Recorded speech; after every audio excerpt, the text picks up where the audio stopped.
Smart at Work vous est présenté en partenariat avec Manutan.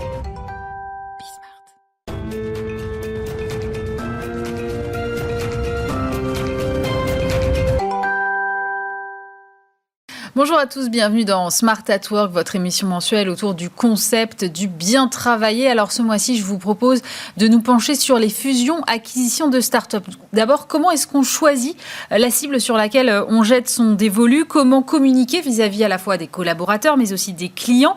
Comment ensuite est-ce qu'on met en place un plan d'intégration?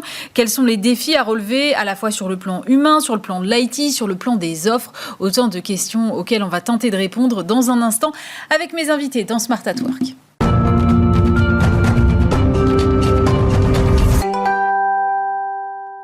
Et pour commencer cette émission, j'ai le plaisir de recevoir Pierre Gouget. Bonjour. Bonjour. Vous êtes responsable du département fusion-acquisition, co-responsable chez Del Sol Avocat.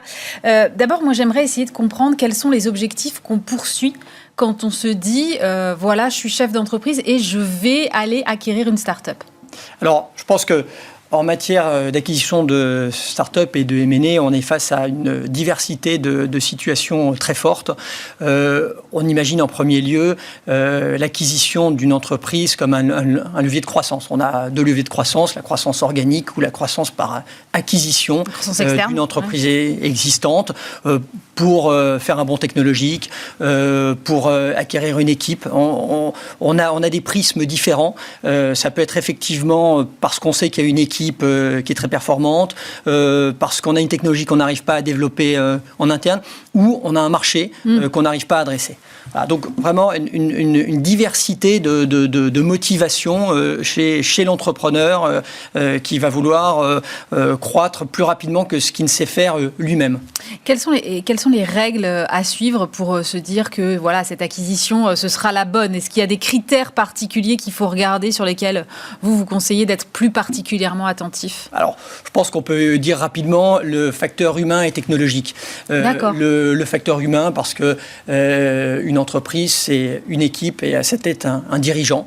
Et donc, il est essentiel d'appréhender chez ce dirigeant la capacité de poursuivre son entreprise et de s'intégrer ensuite au sein de votre propre groupe. Et ensuite, l'aspect technologique, la complémentarité. Et enfin, peut-être, et là c'est un écueil à éviter, être certain que les deux cultures d'entreprise seront compatibles. Mais vous parlez des fondateurs, ça veut dire que vous considérez qu'il faut forcément les garder quand on acquiert une boîte ? Pas nécessairement. Effectivement, selon le prisme que vous envisagez, s'il s'agit d'acquérir une technologie, d'acquérir une équipe, mais que vous considérez que la fragilité de la société est au niveau de son top management, peut-être qu'en effet, une autre équipe dirigeante permettra de faire évoluer la société, sachant que le point commun dans tout ça, c'est d'arriver à révéler une société, puisque vous allez vous intéresser à une société avec un prisme différent. Vous allez vous dire en quoi je vais pouvoir apporter de la valeur, améliorer les choses dans cette entreprise. C'est marrant parce que vous avez cité les marchés, la complémentarité de la technologie, mais vous n'avez pas parlé du bilan comptable. Pourtant, j'imagine que ça fait partie des premières choses qu'on regarde quand même. Alors oui, évidemment, j'ai donné une réponse de juriste en quelque sorte, mais bien évidemment, le modèle économique, le business plan, la solidité financière sont des éléments incontournables, j'allais dire, dans l'approche. Une approche d'ailleurs qui nécessite beaucoup d'anticipation, parce que vous interrogiez sur quels sont finalement les bons réflexes à avoir en vue d'une acquisition. Le premier réflexe, c'est d'anticiper en regardant précisément, en scrutant les éléments financiers et comptables. C'est des process qui prennent du temps, j'imagine déjà le temps de l'identification de la cible, le temps de regarder effectivement chacun des éléments que vous devez décrire, puis le moment où on close le deal, puis ensuite l'intégration. Vous mesurez ça sur une échelle de temps de combien ? Alors, si on met bout à bout tout ce qu'on doit faire, on est dans un laps de temps relativement long. La réalité est un petit peu différente puisqu'il y a une interférence qui est liée à la concurrence. C'est-à-dire, vous êtes acquéreur, vous vous intéressez à une cible, mais vous avez d'autres acquéreurs potentiels qui s'intéressent également à la cible. Et donc, on constate raccourcissement du temps de transaction, là où traditionnellement, pour une acquisition, on pouvait imaginer une approche de l'ordre de quelques semaines, un mois, suivi de phase d'audit de quelques mois, suivi d'une négociation de quelques mois, le tout pouvant durer 6 mois, 1 an. On s'aperçoit qu'aujourd'hui, il faut aller beaucoup plus vite. Ce process que je décris est court-circuité dans bien des cas par une décision rapide à prendre, un arbitrage d'ailleurs à faire entre un audit approfondi qui vous sécuriserait ou une opportunité à saisir. Mais c'est marrant parce que vous me parliez tout à l'heure de culture d'entreprise et vous me parlez en même temps de raccourcissement du temps. Comment est-ce que sur un temps aussi court, on peut mesurer si la culture de l'entreprise de notre cible va matcher avec l'entreprise dont on est responsable ? C'est là la difficulté, c'est là la prise de risque. C'est pour ça que l'élément humain, le contact avec le top management est essentiel, puisque on peut estimer que ce top management sera à l'image du reste de l'entreprise. On peut se tromper aussi. Mais donc effectivement, on est face à cette difficulté aujourd'hui d'une durée de transaction qui peut se raccourcir et donc d'arbitrage et d'une prise de risque sur cette culture d'entreprise qui potentiellement est plus forte. Merci beaucoup Pierre Gouget pour ces premiers éléments d'explication. Vous restez avec nous. On va poursuivre justement cette discussion avec 2 chefs d'entreprise qui ont justement réalisé des acquisitions.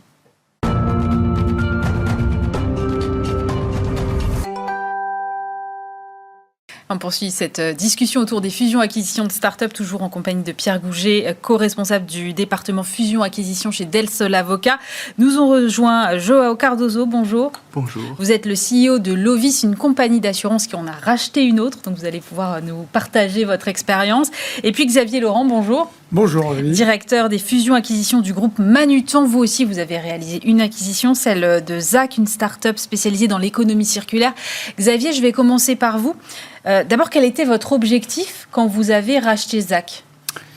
Alors, l'objectif qu'on avait, nous, c'était d'avoir une croissance externe avec d'autres distributeurs dans d'autres pays. Et du coup, on n'a respecté aucun de ces 2 critères-là. Oui. Ce qui est souvent le cas. Et en fait, on a découvert ZAC qui fait l'économie circulaire et on s'est posé la question qui était, dans les 4-5 ans qui viennent, ce sera plus possible de vendre du matériel neuf, ce qui est notre métier, sans se préoccuper du matériel que ce matériel neuf va remplacer. Et donc, on se dit, stratégiquement, si on n'est pas là, on peut avoir un problème à un moment donné. Et en fait, ce que fait ZAC, c'est de collecter du matériel ancien pour le réinjecter dans un circuit d'économie circulaire. Pas dans une démarche d'économie circulaire. Alors, ils ne le font pas sur des produits qui sont très très proches de nôtres, c'est de l'IT, même si on en fait un petit peu. Mais par contre, on s'est aperçu qu'on allait gagner un temps fou à avoir ces gens-là chez nous, plutôt que de redévelopper exactement ce qu'ils avaient fait eux. Donc le gain pour nous, c'était d'accélérer, d'acquérir des talents, notamment les 2 fondateurs, mais le reste de l'équipe également. Et puis, ils avaient développé une plateforme technique qui n'était pas forcément dépendante de ces produits-là, mais qui permettait justement de gérer cette collecte et cette redistribution. Et on s'est dit que ce serait un gain de temps d'avoir cette plateforme aussi. Joao, vous, quel était l'objectif quand vous avez racheté donc c'est Otherwise, une autre compagnie d'assurance ? L'objectif était double. Était d'un côté de faire de la croissance, bien sûr, parce qu'il y avait un portefeuille existant, et d'un autre côté, nous permettre de développer la connaissance dans le domaine chien-chat. Parce que Otherwise était assez fort dans le domaine chien-chat, était un produit qu'on trouvait intéressant et cohérent avec la logique de tout au nom de Lovis. Et c'est pour cette raison qu'on s'est dit ça va nous permettre de gagner du temps. Vraiment dans la logique que 1 plus 1 peut être 3 ou 4. C'est rigolo parce qu'en fait, ils ont utilisé tous les 2 la notion de gain de temps. Pierre Gouget, qu'est-ce que vous en pensez ? Il y a vraiment cette notion-là aussi d'accélération beaucoup plus simple quand on acquiert une start-up ? Écoutez, je crois que ce qui vient d'être décrit ici, c'est la capacité à adresser un nouveau marché ou un nouveau métier beaucoup plus rapidement que ce qu'on peut faire en développant en interne le savoir-faire. Et je dirais que ce que ça m'inspire aussi, c'est que on assure une meilleure intégration quand on acquiert en quelque sorte un nouveau métier avec une nouvelle équipe, plutôt que de consolider un savoir-faire que l'on a avec des risques d'intégration ensuite de 2 équipes qui vont devoir coexister. Donc je comprends en effet que ce modèle soit assez vertueux. Xavier, comment vous avez communiqué auprès des salariés du groupe Manutan ? Alors, alors, évidemment, pendant tout le process, on ne communique pas. Bien sûr, oui. Le jour où on les a acquis, on a communiqué. En fait, la façon qu'on a eue de faire l'acquisition, ça a été de faire une note de stratégie pour expliquer pourquoi cette acquisition était intelligente. Et cette note, on l'a partagée évidemment avec notre board. On l'a partagée aussi beaucoup, on l'a co-construite avec Zach, qui était en gros notre vision de l'avenir de Zach plus Manutan. Ouais. Et en fait, on a utilisé ce document sans le changer pour le communiquer aux employés. Alors, on le changeait en le présentant, mais en disant, voilà, on a acquis cette société-là pour cette raison-là, et c'était assez cohérent, puisque c'était d'une part la stratégie du groupe, qu'on avait décidé d'appliquer, deuxièmement, celle qu'on avait construite avec Zach. Et donc, ça permettait d'être complètement raccord, de ne pas avoir de zone d'ombre sur la raison pour laquelle on faisait cet achat-là. Et je vous rejoins, je trouve que ça a été un plus et pas je rajoute des compétences dans quelque chose qui existe déjà. Donc la greffe, elle est un petit peu différente. Elle est comment je vais connecter une nouvelle techno, un nouveau service, whatever, sur quelque chose d'existant. C'est pas je renforce une équipe existante. Et c'est pas du tout la même intégration, je pense. Joao, comment ça s'est passé chez vous ? Parce que, évidemment, j'imagine que vous, en plus, vous avez dû aussi communiquer avec les clients, puisque là, c'était deux offres qui n'étaient pas tout à fait les mêmes. Comment vous avez opéré là-dessus ? Alors, il y a bien sûr la dimension client et la dimension équipe. Je trouve qu'un axe qu'il faut vraiment le comprendre, c'est le fait que des équipes dans les startups ils ne se voient pas comme des fonctionnaires. L'implication dans l'entreprise est complètement différente. C'est un projet dans lequel c'est son rêve aussi, c'est son projet aussi. Alors, il faut que la communication soit faite d'une façon complètement différente. Alors, ce qu'on a fait était de les inviter à venir dans notre bureau avant même que la transaction soit 100% complète, les expliquer notre vision, le projet Lovis, pourquoi on pensait à intégrer, et en fait, à les passer le message qu'on voudrait, en fait, qu'ensemble, on serait plus fort et respecter, et je pense que cette mot, c'est très important, respecter, valoriser leur travail. Et en plus, il ne faut pas oublier qu'on achète une société par la domaine, en raison de la dimension connaissance, mais souvent dans des startups, la dimension connaissance, c'est pas... il n'y a pas un document avec tout ça, avec des processus. Non, les processus, la connaissance est dans les personnes. Et pour dire que ça, pour moi, c'est absolument clé. Alors, j'étais là, j'ai expliqué, j'étais 100% à la disponibilité des gens qui voudraient parler directement avec moi. Et après, bien sûr, il y a où la dimension client. Et dans la dimension client, souvent aussi, les clients d'une start-up voient la start-up et cette entreprise d'une façon complètement différente. Il faut aussi respecter ce dialogue, faire la communication d'une façon beaucoup plus humaine et moins transactionnelle. Il n'y a pas une transactionnelle, il y a une communauté. C'est argent ce que vous disiez tout à l'heure, Pierre Gouget, sur la culture d'entreprise et le fait que ça puisse matcher, surtout que, effectivement, comme le souligne Joao, il y a beaucoup de choses qui reposent sur la culture chez les startups. Oui, absolument. Et ça, c'est un facteur qu'on ne peut jamais totalement anticiper, d'autant que les transactions ont tendance à s'accélérer. La concurrence de potentiels acquéreurs est aux portes des entreprises qui sont ciblées. Donc, on sait que le temps d'analyse, le temps d'audit qu'on pouvait avoir autrefois a tendance à se raccourcir, et donc le risque à prendre sur cette culture d'entreprise. Mais là où je vous rejoins, c'est cet aspect calendrier et communication, tant au niveau des équipes que des clients. C'est finalement la maîtrise du bon timing, puisque, comme vous soulignez, il y a un sujet de confidentialité dans une transaction, mais à un moment donné, il faut embarquer une équipe entière.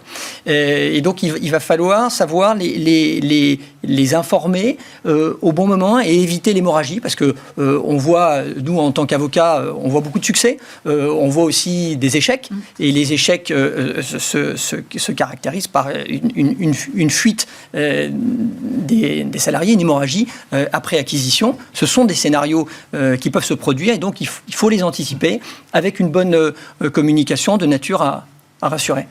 Quelles sont les raisons des échecs quand vous les observez ? Les raisons des échecs, c'est des cultures d'entreprise trop différentes. On le voit notamment dans le corporate venture, c'est-à-dire typiquement des gros groupes assez normés qui veulent se lancer dans quelque chose de plus novateur, mais qui ne réalisent pas que nécessairement une start-up reste une start-up, c'est-à-dire des process moins normés. De leur côté, une lourdeur dont ils ne se rendent plus forcément compte, mais qui ne permet pas donc à ces jeunes sociétés de poursuivre leur développement au rythme auquel elles doivent aller, puisque là encore, on a une concurrence farouche sur ces start-up. Elles doivent aller vite, et pour aller vite, il doit y avoir un processus décisionnel adapté, ce que n'offrent pas toujours les grands groupes. Donc il y a un effort à faire de part et d'autre. Xavier Manutan, ce n'est pas un grand groupe, mais c'est une ETI. Donc comment est-ce que ça se passe sur le plan opérationnel ? Est-ce que vous avez le sentiment que du fait de votre taille, vous ralentissez un peu la start-up ou pas du tout, au contraire ? Mais c'est exactement ça. On est un moins grand groupe qu'un très grand groupe. C'était une toute petite start-up, donc l'écart est le même. Franchement, c'est un des plus gros enjeux qu'on a eu. Ça a été de conserver l'esprit entrepreneurial des gens qui constituaient cette start-up, y compris de ceux qu'on a mis dans la start-up. Et pour le coup, presque plus d'adapter un certain nombre de process de Manutan à cette start-up-là. D'accord. Parce qu'effectivement, elle doit continuer à aller très vite. En plus, nous, on l'a acheté pour conquérir un marché, donc on doit aller très vite. Et si on applique les processus de Manutan à la start-up, on va démotiver les gens de la start-up qui veulent avoir un impact, qui sont là pour une raison. Et puis, en plus, on va les freiner tellement qu'on va rater notre propre objectif. Donc, ça a été, pendant 1 an, on les a coachés pour intégrer l'équipe. Et le vrai sujet, ça a été de faire prendre la greffe entre une partie des équipes qui est Manutan, qui a ses process, sa vitesse, qui a une puissance de feu incroyable par rapport à eux. Mais il faut respecter les process et la vitesse à laquelle ils vont. Et puis, Zach, qui eux vont très vite, qui peuvent saisir des opportunités, qui décident extrêmement rapidement, mais qui parfois vont tellement vite qu'ils n'arrivent pas à entraîner le reste de Manutan. Donc on a passé énormément de temps à faire ça. On a fait un truc, je ne sais pas si c'est... Alors, donne pas le son, c'est la première où on fait ça, mais on a pris des gens de chez Manutan qu'on a mis dans le comité de direction de Zach, notamment notre directrice commerciale, qui a pris la direction commerciale, parce qu'elle sait comment on vend du Manutan, et donc elle savait comment vendre le service Zach dans Manutan.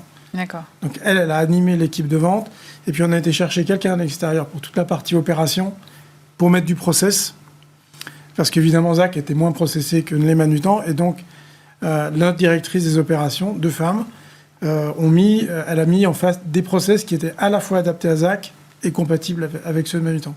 Mais on a mis... c'est une petite entreprise, et on a mis 9 mois, 1 an pour arriver à faire quelque chose qui fonctionne vraiment correctement. Chez Lovis, combien de temps vous avez mis pour intégrer Otherwise complètement, et comment vous avez travaillé justement sur toutes ces questions de process et d'intégration ? Oui, je suis d'accord que ça prend beaucoup plus de temps qu'on imagine. Ouais. Et je pense qu'il faut penser à différentes étapes. Alors, il y a une étape, je pense que l'étape au départ, c'est très important d'être très vite pour éviter exactement cette fuite des talents. Et bien contrôler la communication, le dialogue, parce que je dirais que typiquement, on associe il y a des mots qu'en général on associe comme des vainqueurs en discours assez agressif. Il faut sortir, dans mon point de vue, de ce discours complètement agressif. Parce qu'il faut, au contraire, mettre en valeur cette société, mettre en valeur ce qu'ils ont fait.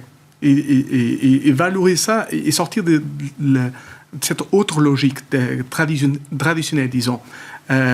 Alors pour moi, il y a une première étape qui est très importante. La première étape, je dirais que c'est les premiers 3 mois, ces 90 jours sont clés.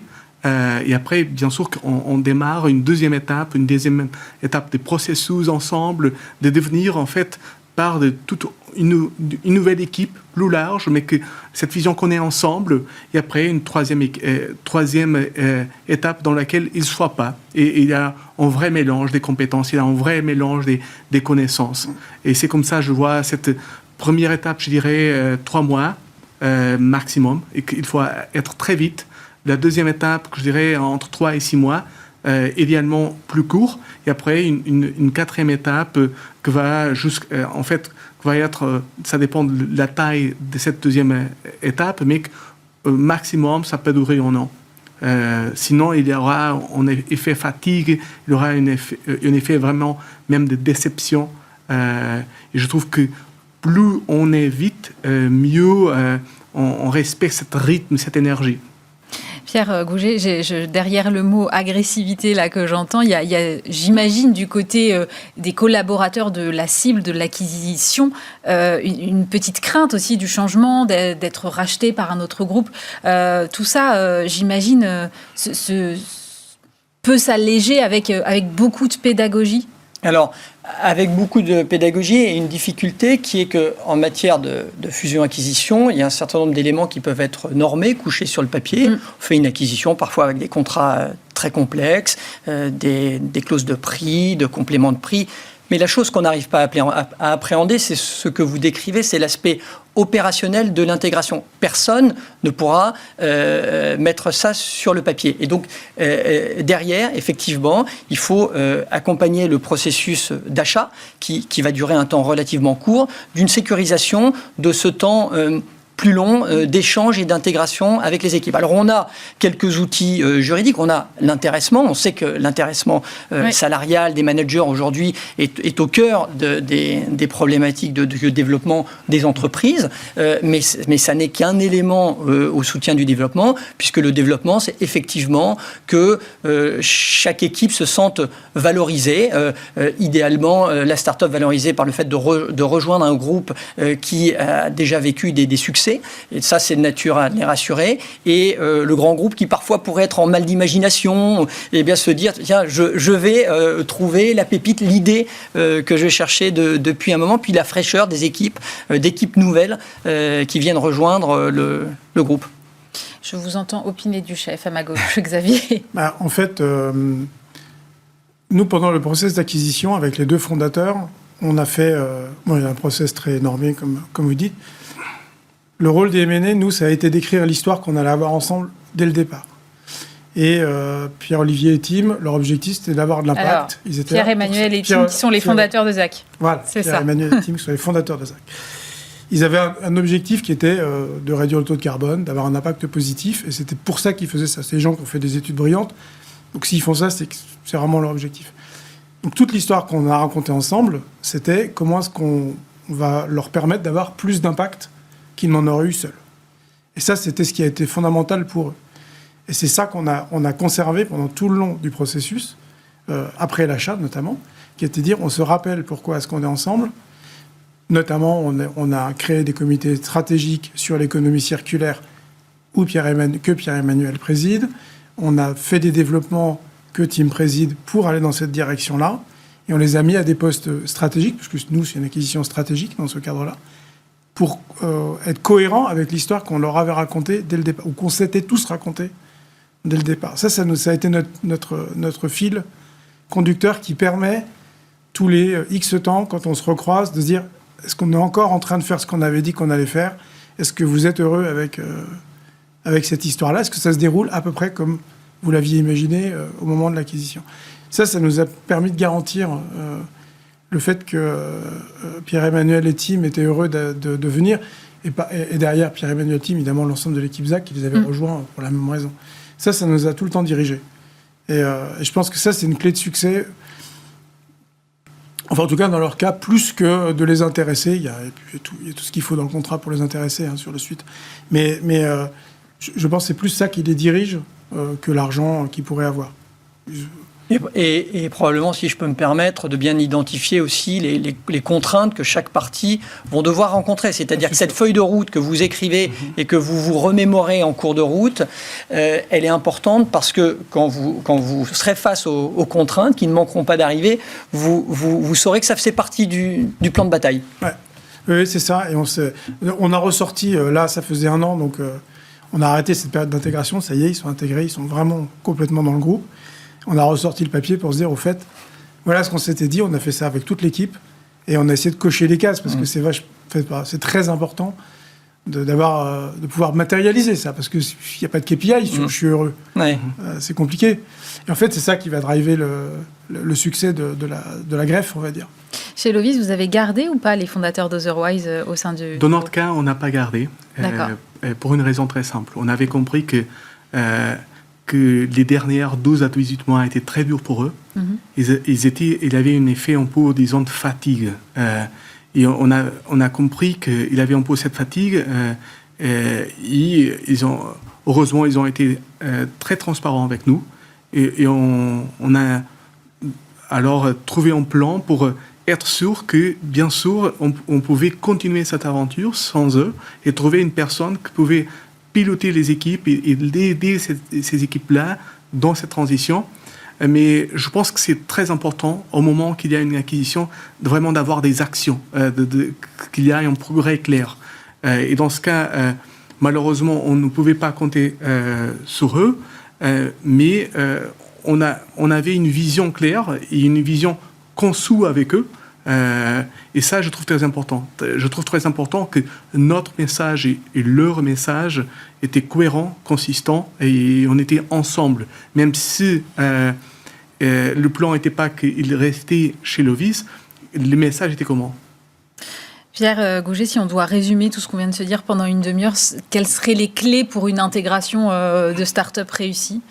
C'est compliqué, il y a évidemment énormément de facteurs. On a dit identifier au mieux, j'allais dire, les forces et les faiblesses, pour, encore une fois, être plus performant dans la phase d'exécution.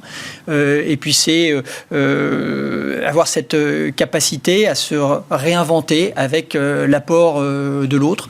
Donc voilà, on voit que dans ce mouvement de balancier, chacun a apporté. Et puis il arrive parfois que ce soit des poupées gigognes, c'est-à-dire vous avez une acquisition et l'acquéreur va lui-même se vendre à un autre groupe et alors on transpose une nouvelle fois cette problématique.